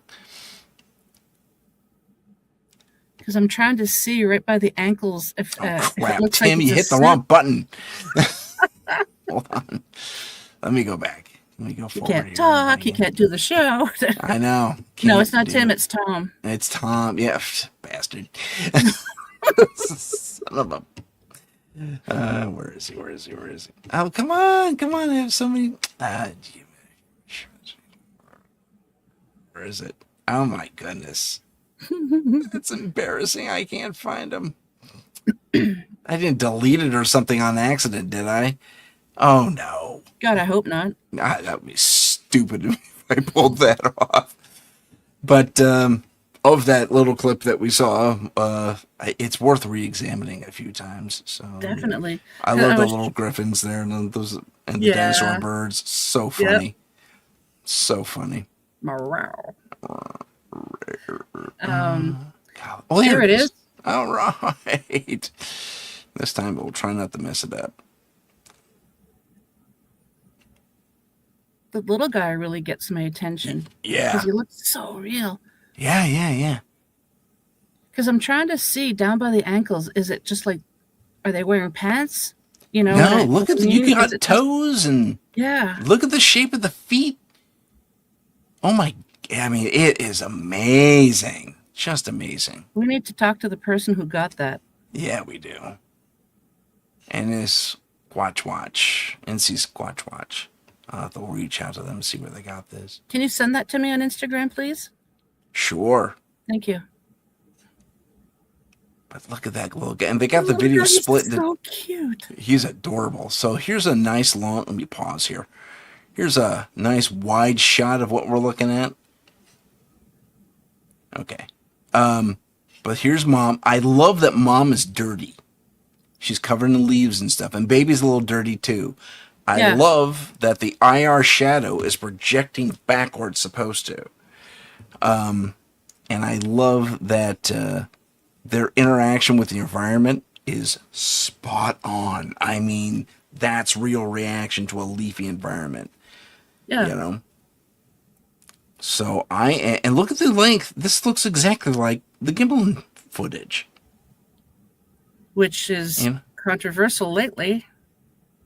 Oh, yeah, I'm still a believer. I mean, I've examined that too many times to know what's what, and it hasn't changed that much. Even the stabilized footage just makes it better. It doesn't make it worse. Mm-hmm.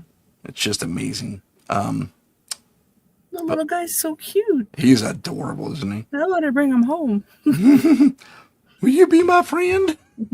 I'll boot the snoot. You boop the snoot. You getting booped, little guy? Yeah. You know what? I think I'm running on the wrong piece. Yeah, my power's down to nothing. Hold on one sec. Oh, gee. Yeah. We're lucky we've been on the air this long. Let me cross over here real quick. Oh, no. Something kept us on this long. It's supernatural. It's supernatural. Well, it's good to know my computer can handle this kind of thing. Oh, as I cut myself off. So, there we go. I have to say that does look real. I'm convinced. I'm in love I'm with willing to guy. give a little bit of leeway, enough leeway to them anyway, to say someone took their time. It could be people in costumes, but at the same time, that little guy, no way. That's no kid would be that patient. And the more, dare I say, animalistic response is perfect. He's not dancing around like a little kid would. Yeah. He's cautious. He's following mom or dad's example, being quiet, looking around, being cautious. I have seen little kids, they're with their mom or dad, and they're just kind of like looking at the surroundings, like, what is all this? And it's kind of doing that, but it's just like, that looks real. Yeah, that looks. I hope it is. I hope it is too. Do you know where this was taken? You said it was a trail cam, but do you know where it was taken? This guy says so. I don't remember what it is, but if I contact the NSC Squatch Watch guys, we can go from there. Yeah. So, yeah. But anyway, I wanted to show that to you before we went off the air and get your take on that. What a great way to end the show like that. Yeah, it's really cool stuff. That little guy. The little guy's the best, isn't he? Yeah. Oh my gosh. There's some really cynical people. I'm just reading one of the comments that's on the thing over here. And it's like, come on, dude. Grow up. Anyway, so, ladies and gentlemen, my name is Tim Sedano, as it says so right there. This is Paranormal Insight. That is Kat Ward. And Kat, I'm going to give you the floor here real quick so you can tell everybody where to find you. Awesome. Thank you. So, first of all, my email is paranormalheart13@gmail.com. So if you have comments, you just want to say hello, you want to be on the show, you have topic or guest suggestions, please let me know. Paranormalheart13@gmail.com. My show, I have new episodes every Tuesday night at 6 p.m. Eastern Standard Time. You can find it on YouTube. I am also on UPRN 107. Oh, Lordy, 107.7. Thank you. New Orleans, 105.3, the Gulf Coast. Good grief. I'm also on Spotify, like pretty much wherever you find all of your podcasts. I want to mention that in August, if I may, Tim, I'm going to I'm going to be attending the second annual Gatineau, Ottawa Sasquatch Conference. We're going to have a lot of great speakers. I'm going to have a vendor's table there. I think I'm going to be introducing some of the guest speakers. Last year, it was a one-day event. This year, it's a two-day event, August 15th and 16th. If you're interested in purchasing tickets, just email me, and I can give you the link. It's going to be a great, great event. As a lot of people know, we don't have things like that in Canada a whole lot. So Sabine Blais, she is the one that organizes it. So it's amazing that we're starting to have things like that in Canada. So it's so amazing. I do know that Ronald Murphy, also known the Crypto Guru, is going to be one of the guest speakers. And I am so sorry I'm forgetting the other speakers, but they're mainly from Ontario and Quebec, so Canadians. So it's going to be a great event. So thank you so much for the opportunity, Tim. Not at all. Thank you for being on the show, Kat. It's amazing Anytime. to have you on the show. I love it. So, ladies and gentlemen, once again, that's Kat Ward. My name's Tim Sedano. This is Paranormal Insight, and we will see you next week on the show. Have a good If you have a paranormal experience that you would like to discuss on the show, please email us at paranormal.insight.podcast@gmail.com.